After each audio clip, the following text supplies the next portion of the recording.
రాత్రి ఆకాశంలో కనిపించే నక్షత్రాలను మనం చూస్తున్నప్పుడు నిజానికి వాటిని ఇప్పుడున్న రూపంలోనే చూస్తున్నామా? కాదు. ఎందుకంటే నక్షత్రాల నుంచి వెలుగుపడే కాంతి మన కళ్ళకు చేరడానికి చాలా సమయం పడుతుంది. ఉదాహరణకు మనకు దగ్గరగా ఉన్న నక్షత్రాలలో ఒకటైన ప్రాక్సిమా సెంటారి నుంచి వచ్చే కాంతి భూమికి చేరడానికి దాదాపు 4.24 సంవత్సరాలు పడుతుంది. అంటే మనం ఆ నక్షత్రాన్ని ఎప్పుడు చూస్తున్నప్పుడు మనకు కనిపించినది ఆ నక్షత్రం సుమారు 4 సంవత్సరాల క్రితం విడుదల చేసిన కాంతి. ఇంకా చాలా దూరంలో ఉన్న నక్షత్రాలను చూస్తే వాటి కాంతి మన దగ్గరకు రావడానికి వందల సంవత్సరాలు, వేల సంవత్సరాలు లేదా అంతకంటే ఎక్కువ సమయం పట్టవచ్చు. అందుకే రాత్రి ఆకాశాన్ని చూడడం అంటే ఒక విధంగా గతాన్ని చూడటమే.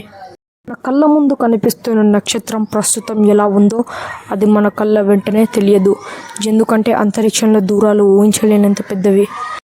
అంటే మీరు ఈరోజు రాత్రి ఆకాశం వైపు చూస్తున్నప్పుడు మీరు కేవలం నక్షత్రాన్ని చూడడం కాదు, విశ్వం యొక్క గతాన్ని చూస్తున్నారు.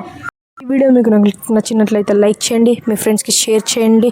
ఇలాంటి ఆసక్తికరమైన ఫ్యాక్ట్స్ కోసం మా ఛానల్ని సబ్స్క్రైబ్ చేసుకోండి. Thank you.